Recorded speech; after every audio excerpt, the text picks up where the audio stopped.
হতাশা মাদক দিয়ে দূর হয় না।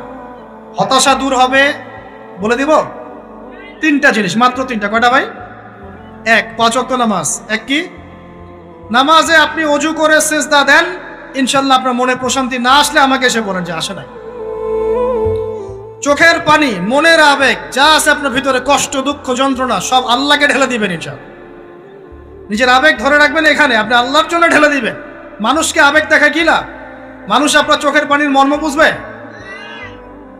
মানুষ কি মানুষের চোখের পানির মর্ম বুঝে? আপনার পিতা যদি মারা যায়, আমার কাছে এসে দোয়া চান কান্নাকাটি করে, আমি দোয়া করতে পারবো, কিন্তু আমি কিন্তু আপনার ফিলিংসটা বুঝতে পারবো না। আপনার অনুভূতি কে বুঝতে পারবেন? আল্লাহ পাক আপনার ঘাড়ের রগের চেয়েও কাছে আছে। সুবহানাল্লাহ, সুবহানাল্লাহ, আল্লাহ পাক ঘাড়ের রগের চেয়ে কাছে আছে। গতকালকে বাংলাদেশের একজন বরেণ্য আলেমের সাথে একটা কনফারেন্সে ছিলাম। উনি বলছিলেন যে এক ব্যক্তি, এটা শোনেন, এক ব্যক্তি খুব তার শখ যে তিনি সাহাবীদের মতো নামাজ পড়া শিখবেন। কথা বুঝতে পারছেন? সাহাবীদের মতো নামাজ শিখবেন।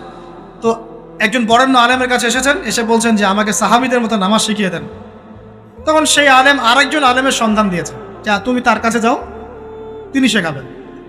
তো সেই ব্যক্তি একটু অবাক হয়েছেন, কারণ যাকে প্রশ্ন করেছিলেন তিনি অনেক বড় মুহাদ্দিস, আর যার কাছে পাঠানো হচ্ছে তিনি অত বড় মুহাদ্দিস নন, কিন্তু আবেদ, আমল করেন। তাকে গিয়ে বলছেন উনি আমাকে পাঠিয়েছেন সাহাবীওয়ালা নামাজ শিখিয়ে দেন। তখন তিনি বলছেন ঠিক আছে, সুন্দর করে ওযু করে আসো, সুন্দর করে ওযু করে আসো। ওযু করার সময় খালি খেয়াল রাখবা যে আমি ওযু করছি শুধু আল্লাহর সন্তুষ্টির জন্য। কি খেয়াল রাখবেন? ওযু করছি শুধু আল্লাহকে রাজি খুশি করার জন্য ওযু করছে, আর কোনো উদ্দেশ্য নয় আমার। ওযু করতে যাচ্ছে, তিনি আবার বলছেন দাঁড়াও, শুধু আল্লাহকে রাজি খুশি করার জন্য ওযু করো।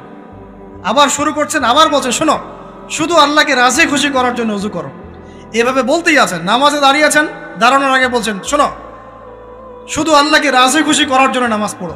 বলতেই আছেন। এক পর্যায়ে সে ব্যক্তি নামাজ শুরু করলো, নামাজে মনোযোগ এদিক ওদিকে যায়, আর তার মাথায় এটা আসে, এই শুধু আল্লাহকে রাজি খুশি করার জন্য আমাকে নামাজ পড়তে, শুধু আল্লাহকে রাজি খুশি করার জন্য নামাজ পড়তে হবে। এই চিন্তা তার মনের মধ্যে ঘুরপাক খাচ্ছে। এভাবে নামাজটা সে শেষ করেছে। শেষ করে চিন্তা করছে যে নামাজ তো পুরোপুরি মনোযোগ দিতে পারলাম না। বারবার মাথার মধ্যে এরকম চিন্তা আসছে, আল্লাহ আমাকে তো মাফ করে দাও, নামাজটা আমার মনে